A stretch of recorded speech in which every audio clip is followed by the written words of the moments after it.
This is Nikolai Levashov, a physicist before he immigrated from Russia.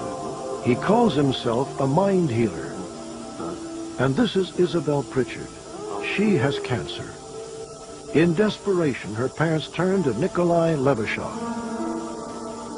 Would you entrust your life or the life of your child to this man? Some say he looks more like a magician than a doctor. He says that by moving his hands over people, he can transform damaged cells into healthy ones. And he claims to have cured hundreds of patients.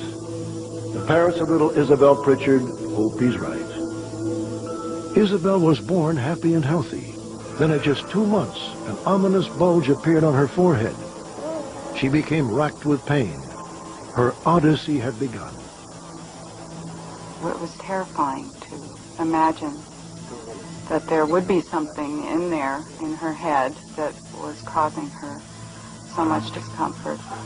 What we had to tell the family is that this more than likely was a very malignant growth.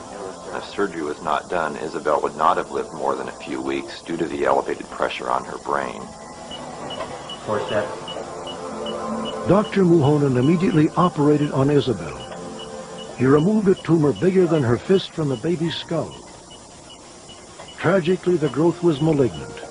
There was no way to stop it from recurring. I was not in any way prepared to hear that it was malignant and that there was no cure. We were looking at having it at the outside a year with her. Twice more, Isabel's parents had to take her back for surgery, and each time the tumor reappeared. Finally, the Pritchards said enough. They decided to let nature take its course. I remember one day my 2-year-old saying to me, "Isabel, is she going to die?" And I said, "Probably." And she said, "Well, we just need a genie." Through her sister in San Francisco, Megan heard about Nikolai Levashov. He is rumored to have healed hundreds of people who suffered a variety of ailments.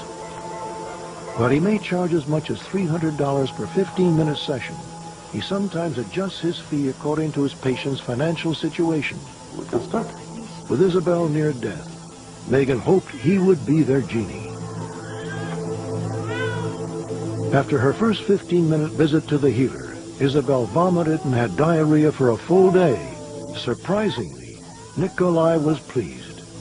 It's actually very good because it shows that everything is working. I needed to use the kidneys to get to the blood so the toxins were removed from her system. For 3 weeks, Isabel visited Nikolai every single day. Even when the Pritchards flew home to Iowa, the treatments continued, with Nikolai making gestures over the phone. The vomiting and diarrhea continued. I found it difficult to find any peace of mind in the fact that Isabel was vomiting and being sick, despite Nikolai assuring me that it was good. 2 months passed. The Pritchards received terrible news. The tumor had grown, and the pressure on her brain was threatening to kill Isabel. She must undergo surgery again. Isabel still had this massive brain tumor. Nikolai had indicated that he could help her. He had communicated those words to us.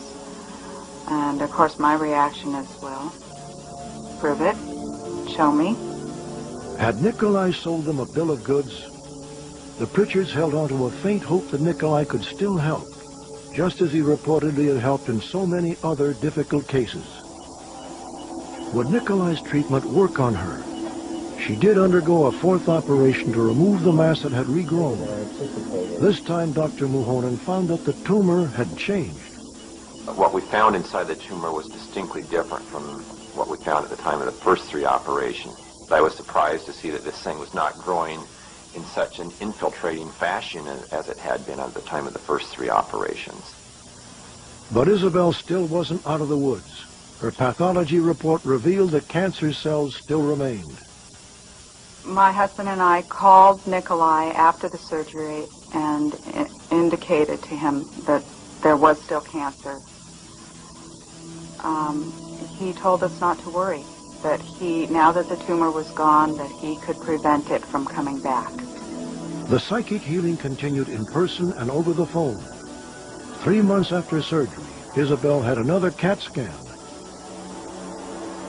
Remarkably, it showed for the first time her tumor had not grown back. We, broke down. I think all three of us, in amazement and awe and joy and elation, and it was just an unbelievable moment. I cannot tell you what ultimately gave this child her cure, at least her cure to this date. Perhaps it was a combination of surgery coupled with the fact that she got treatment from the Russian physicist. I don't think we'll ever know the answer. Isabel is now an active 5-year-old who recently started kindergarten. There is no doubt in my husband's and my mind that Nikolai played a radical role in her recovery. He was the only ingredient that we added to an unsuccessful approach. So what was it that cured Isabel Pritchard?